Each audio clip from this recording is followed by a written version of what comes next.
Top 10 crimes allegedly committed by ghosts. It is generally agreed that if there really is, then yes, humans have to breathe. And unfortunately, the ability to commit in human form is greater. It is also possible that there is a ghost ex-partner trying to rebel. It is alleged that the ambassador provided the information to the victim. Really ghost perpetrators or just garden-type criminals trying to escape punishment? You are a judge. Number 10. Ghost indecent exposure. Having sex in someone else's living room will definitely get you punished for being rude. Diane Carls of Euclid, Ohio has claimed that 2 ghosts are raping her in her home and left her and her family members unwanted workers. She says the ghosts are clearly imitating, and they even say, "ladies' heels." Can also see Diane as no stranger to ghostly apparitions. Her deceased sister contacted her by phone, leaving her with the message, "I love you," and she saw the ghosts in the mirror and saw her playing with her daughter, Deona. As far as ghost lovers are concerned, they were caught in the act by Carlisle's 4-year-old granddaughter, Kimura, while the little girl was playing with a cell phone. Diane is as surprised as Hanky Panky walks into her living room as someone says, "I've never seen that. I mean, do ghosts still have feelings?" They have sex. Carl says evil activity in his home has not diminished over time, but has actually increased. Number 9. Ghost theft. You wouldn't think a former police officer accused of breaking the law would be guilty of mass burglary, but that's what Joseph Hughes of Mount Gilead, Ohio, was sentenced to back in 2011. But did he do it, or was it something else? Hughes claimed that the stolen goods were stored in his basement, including several air conditioners and a generator, thrown by a ghost. "It's kind of ridiculous, but we think there's something unusual about the basement," Hughes told the court. "It sounds ridiculous, but there was evidence to support it." Although prosecutors were stunned by the bizarre defense, they eventually did not buy it, and Hughes was found guilty of 18 of the 20 charges. Number 8. Ghost vandalization. Lisa and Phil Wrigley of Nottingham, Clifton, were so outraged by the serious attacks on their vehicles that they installed some home cameras to catch suspects in the act. But he got paid more than that. On August 1, 2012, at about 1:30 a.m., one of the cameras looked like a child's soul in the form of an oak, glowing white and jumping off the roofs of his cars. The robber was wearing it. The couple was shocked. Even Shakia Phil confessed, "I'm suffering from ghosts because I don't believe in them, but this footage is weird." Lisa added that she was absolutely amazed by it. "I found the footage here.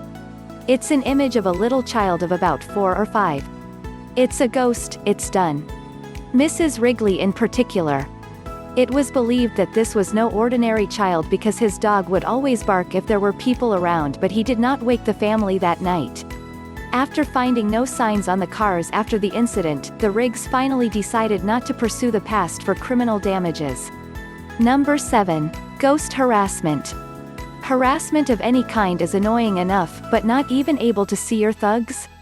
A Saudi family, however, was going too far and, in fact, took him to court when they were prosecuting the genie who was harassing the family. Surprisingly, life was practically unbearable and spiritually harassing. From threatening voicemails to stealing their cell phones, the family had enough when the ghost started throwing stones at the children in the best way in the schoolyard. The court sought to confirm the family's claim of unusual harassment, despite the difficulty of bringing a harassment case against the neutral. Number 6. Ghost disorderly conduct. In 2006, a teenage girl who was accused of swearing in officers and causing a commotion received a unique defense that the insults she heard from the police were not hers but the ghost of a restless pirate.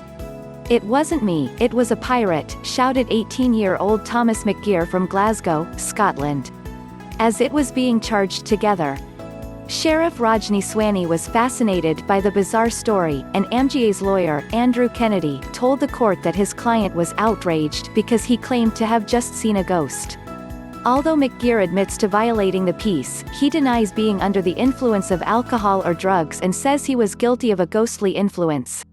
When he was last heard, his sentence was postponed. Number 5. Ghost assault.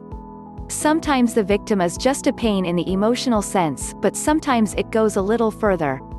Mentico, a French family from North Beaucourt, says their home has been completely invaded by ghosts. One member of the family was seriously injured and had to be hospitalized after colliding with a flying chair and the back of a soap tray. A family friend who was on his way home also had to seek medical help after being hit by stones while throwing animal spirits. Local officials took the claims seriously, removing the family from their homes, and offering them temporary accommodation in a nearby camp. The family says they are currently working with an extortionist from a local church who went to their home and tried to clean up the angry stains. Number 4. Ghost domestic abuse. When a Wisconsin man, Michael West, and his wife clashed over family finances, he called police and said the West had beaten, punched and strangled him in the face. Have tried. When police arrived at the couple's home, they found the woman crying and blood on the front of her shirt. When questioned, McGribb initially claimed that his wife suffered from recurrent falls, but later changed his story, claiming that someone from the past did this. This explanation did not satisfy the arresting officers, who accused the West of stifling, battery and misconduct. After a struggle, West could be counted on by county lockup and his wife, who could be taken to therapy. Number 3. Ghost kidnapping. This crime is an example of a crime committed with a criminal and perhaps cosmic karma. A burglar who robbed a house in Kuala Lumpur, Malaysia, said he was abducted by a supernatural figure against his will for 4 days without food or water. Police official Abdul Mulk Hakim Johar confirmed that the homeowner had returned from vacation and that the man, whose name had not been released, was tired and exhausted in his home. He claimed that whenever he tried to leave, the entity pushed him to the ground.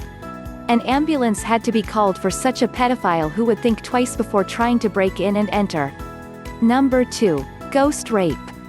This is a very sad and disturbing story. Apparently, between 2005 and 2009, more than 100 women in Bolivia's Manitoba Miniat colony were reporting strange genetic wounds, headaches, aches and tingling in their hair. They also found semen stains on their sheets. Sadly, the youngest of these victims was a 3-year-old child. The people of the local town, mostly isolated from the wider community and inexperienced in such crimes, are the first to deny the reports of women and reject them as products of ideas. But as problems escalated, he turned to an unnatural explanation, claiming that demons were to blame for sexual assaults. Even after 9 families have been arrested for drug trafficking and rape, the community is still in shock and looking for other answers. Some point to the fact that violence continues today as proof that it is not the men of society who are responsible for these heinous crimes, but the devils of another world. Number 1. Ghost murders.